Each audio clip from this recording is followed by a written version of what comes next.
Graça e paz, meus amados irmãos da Igreja Presbiteriana Memorial em Muribeca. É um grande prazer estar com vocês mais uma vez para darmos continuidade às nossas aulas de escola dominical. E nós estamos meditando, meus irmãos, na nossa revista de estudo dos Coríntios, né, sobre a igreja. O tema da nossa aula, nós estamos na aula 5, libertada sim, libertina não, livres para glorificar Deus. Esse é o lema da igreja.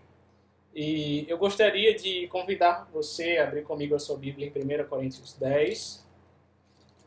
Antes de darmos continuidade de onde paramos, nós lermos o texto sagrado para que temos por base dessa aula, para nos lembrarmos que estamos tratando. 1 Coríntios 10, a partir do verso 23, diz assim: Todas as coisas são lícitas, mas nem todas convêm. Todas são lícitas, mas nem todas edificam. Ninguém busca o seu próprio interesse, se um dia outrem. Comedi tudo o que se vende no mercado, sem nada perguntardes, por motivo de consciência, porque do Senhor é a terra e a sua plenitude. Se algum dentre os incrédulos os convidar e quiser dizer, comedi tudo que for posto diante de vós, sem nada perguntardes, por motivo de consciência.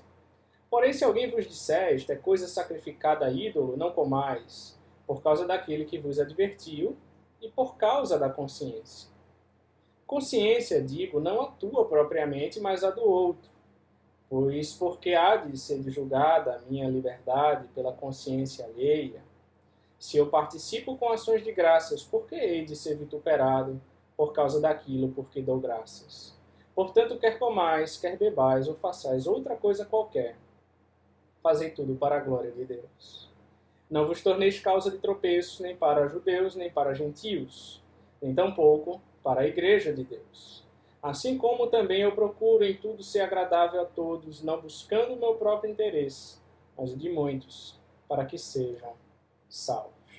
Vamos orar, meus amados irmãos.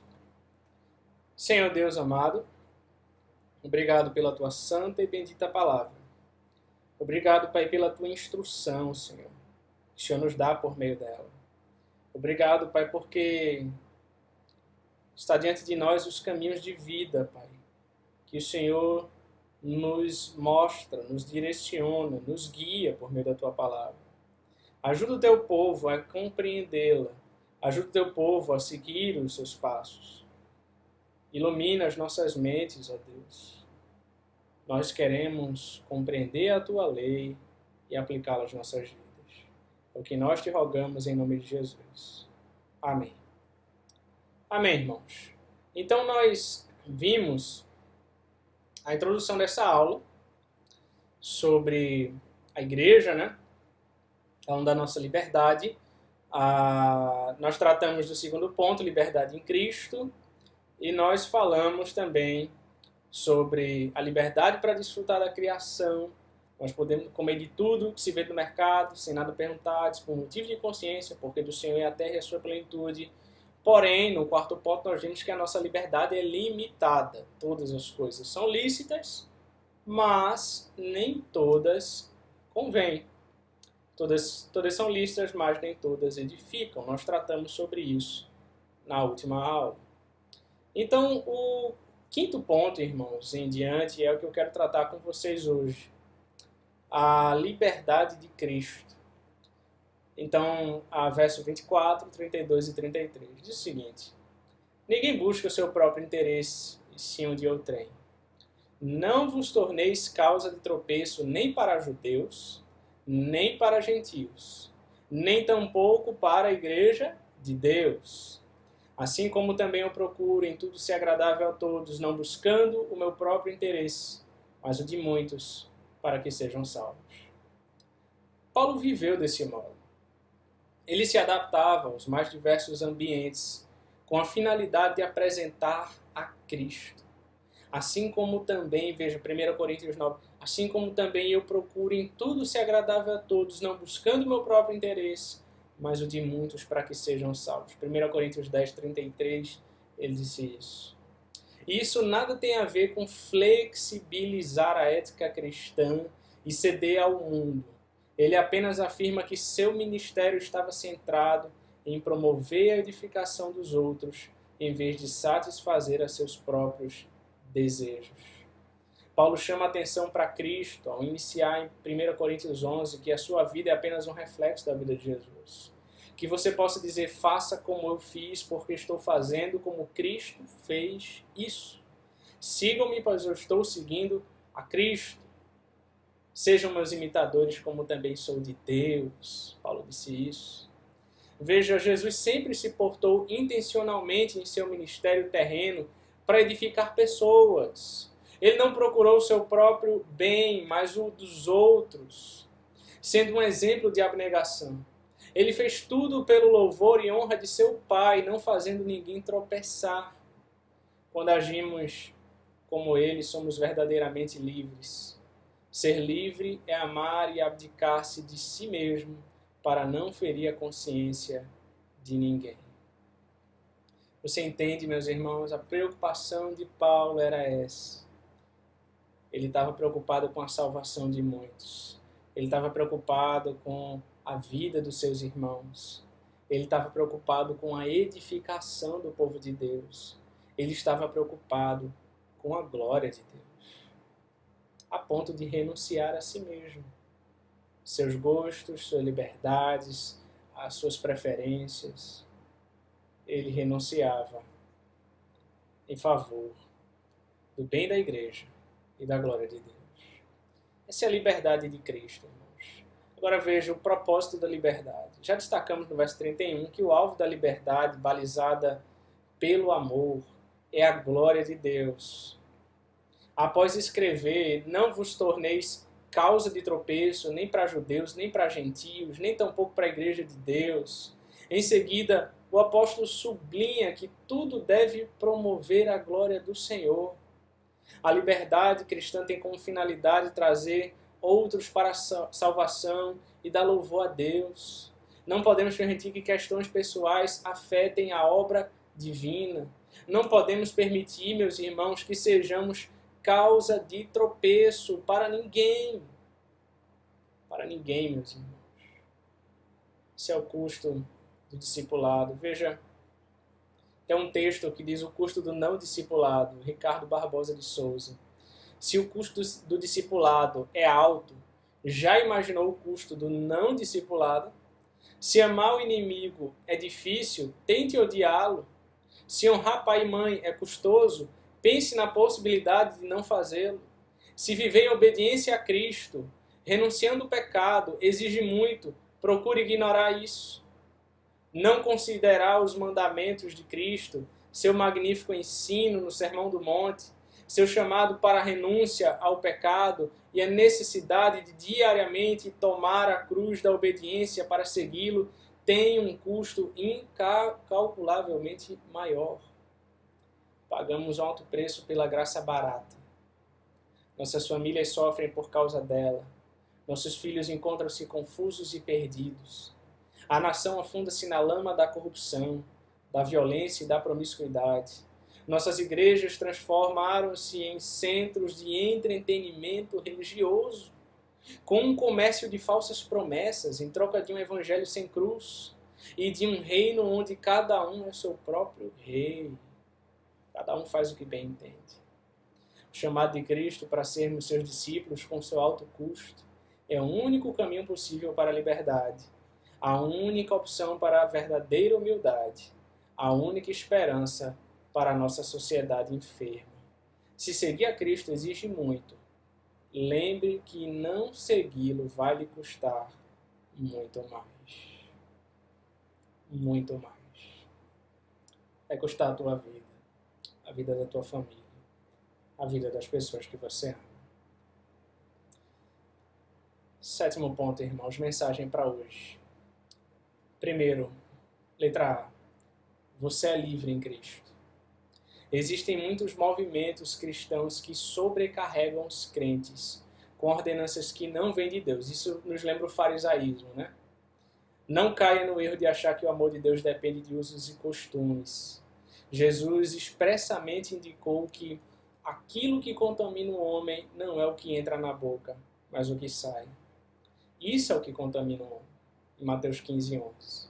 Se a Bíblia não nos proíbe fazer alguma coisa, temos sabedoria do céu e o Espírito Santo para nortear as nossas decisões, de modo que contribuam para uma comunidade mais unida, forte e madura. B. Tome posições que contribuam para o crescimento espiritual das pessoas. É um desastre, irmãos, para a igreja quando todos querem exercitar sua liberdade sem se importar com os outros. Antes de qualquer decisão, pergunte-se: edifica, constrói, fará bem para as pessoas, contribui para a unidade da igreja.